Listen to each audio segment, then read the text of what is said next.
Arkadaşlar herkese merhaba. Bugün başka bir gitar dersi videosuyla karşınızdayım.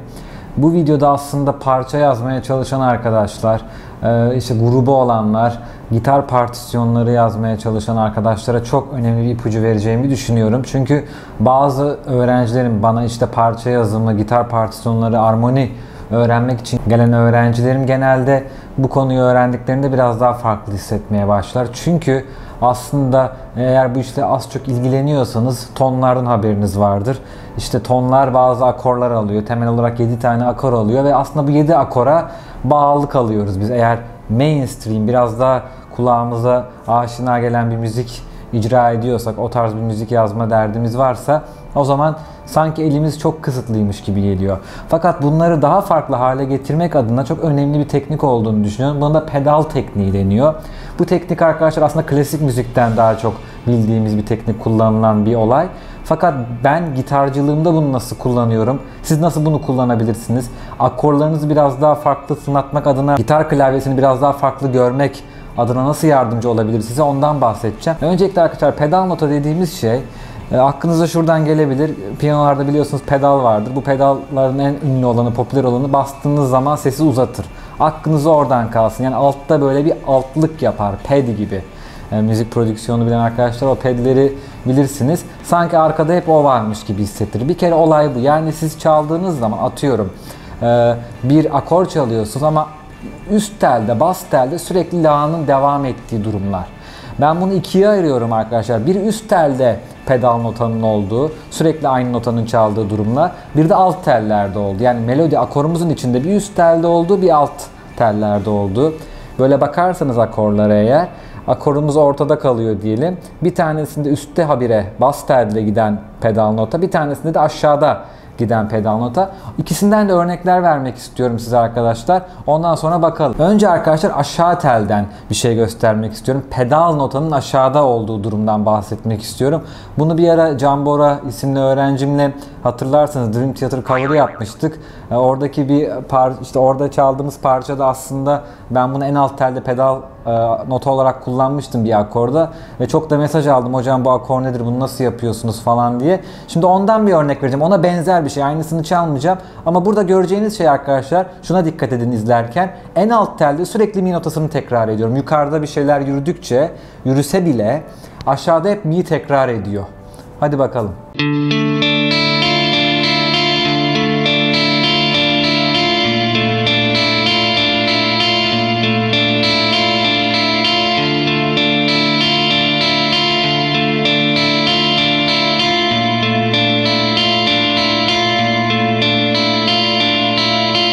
Gördüğünüz gibi arkadaşlar bir derinlik katıyor bu müziğe. Yani sürekli aşağıda tekrar eden o melodi, mi notası yukarıdaki değişimi de daha çok gözümüze sokuyor aslında.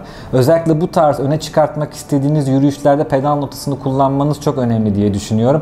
Bir de şöyle düşünebilirsiniz arkadaşlar. Yani gitar klavyesini öğrenirken aşağıda tonunuza uyumlu olan bir notayı sürekli yukarıdaki notalarla birleştirebilirsiniz. Özellikle akorlarla yürütebilirsiniz. Uyumlu olan seslerle. O yüzden bununla ilgili böyle çalışmalar yapabilirsiniz. Burada önemli olan şey arkadaşlar, bu aşağıdaki mi notasının, az önceki örnekte gördüğünüz mi notasının re minör gamında olan bir nota olması. O yüzden uyumlu tınlıyor. O aşağıda sürekli dönse bile yukarıda re minörün değişen baslar hiçbir şekilde sırıtmıyor. Çünkü mi notası re minörün içinde olan bir nota. Buna dikkat edin. Yani gamınız içindeki o 7 notanın tekrarlayacak durumlara dikkat edin. Bu her zaman boş tel olmak zorunda değil ama boş tellerde çok keyifli duyuluyor tabii. Şimdi arkadaşlar baslarda en yukarıki durumda pedal notamızı kullandığımız durumlara bakalım. Çünkü bu aslında rock müzikte falan çok kullanılıyor bu tarz durumlar. Radiohead olsun, Steven Wilson'ın parçalarında olsun. Böyle daha çok ambiyansları, daha çok bir şeye odaklanmayı sağlayan. Evet, yukarıda pedal nota geçiyor ama aşağıda değişkenlikler var. Az önce söylediğim gibi aşağıda o değişen durumlar aslında o bastan dolayı daha çok gözümüze çıkıyor. Çünkü orada sürekli tekrar eden bir şey var ve aşağıdaki değişimleri daha çok duymaya başlıyorsunuz. Çünkü renk değişiyor. Şimdi arkadaşlar burada da şuna bakacağız. Yukarıda sürekli arkadaşlar la notası çalacak pedal nota olarak. Bu defa az önce söylediğim işte baslarda pedal notayı verdiğimiz durumdan bahsedeceğim. Şimdi bakalım arkadaşlar, dikkat edin ama lütfen yine sürekli la notası tekrar ediyor arkadaki aşağıdaki notalarla beraber. Pedal nota dediğimiz şey bu aslında. Bakalım.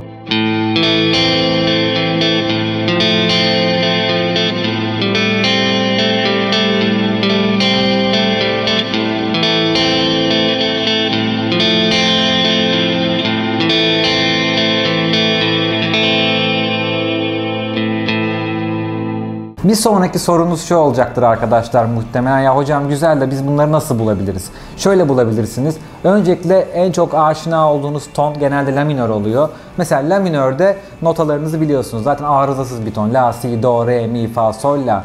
Şimdi arkadaşlar çok temel akorlar basmaya çalışın la minör içinde. Yani la minörün aldığı sesleri bu la, si, do, re, mi, fa, sol, la notalarından oluşan ufak ufak ikili, üçlü sesler bulmaya çalışın klavyede. Ama sürekli yukarıda bas notanız la devam etsin mesela. Ve siz o pozisyonları kaydırın. Şunun gibi.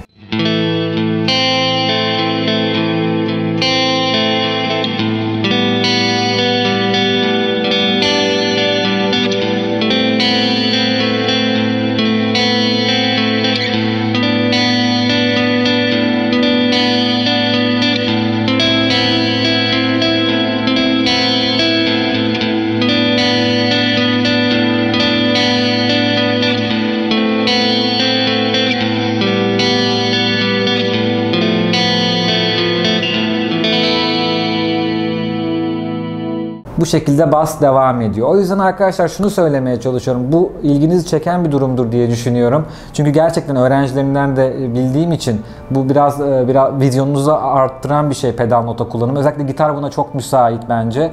Parça yazımında da öyle. Sadece gitarla ilgisi yok. Yani müzik yazıyorsunuzdur. Bunu sadece piyanoya verebilirsiniz gibi bir pedal notayı. Siz gitarla başka işler yaparsınız.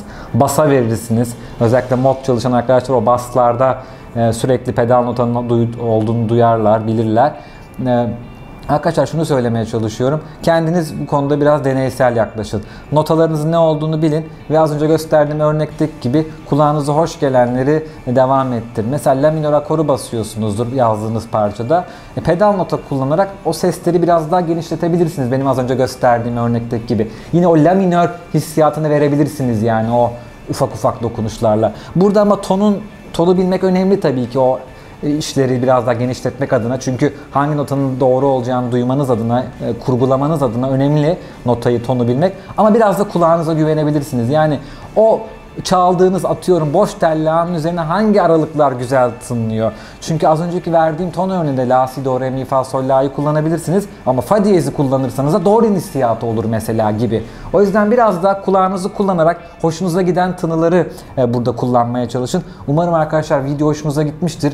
Bu derste size pedal notaların hem yukarıda hem aşağıda nasıl kullanıldığı ile ilgili ufak örnekler vermek istedim. Müzik yazan arkadaşlara, gitarı daha iyi öğrenmek isteyen arkadaşlara, gitar klavye vizyonunu arttırmak isteyen arkadaşlara eminim yardımcı olacaktır. Arkadaşlar lütfen kanalıma abone olmayı ve videoyu beğenmeyi unutmayın. Bir başka videoda görüşürüz.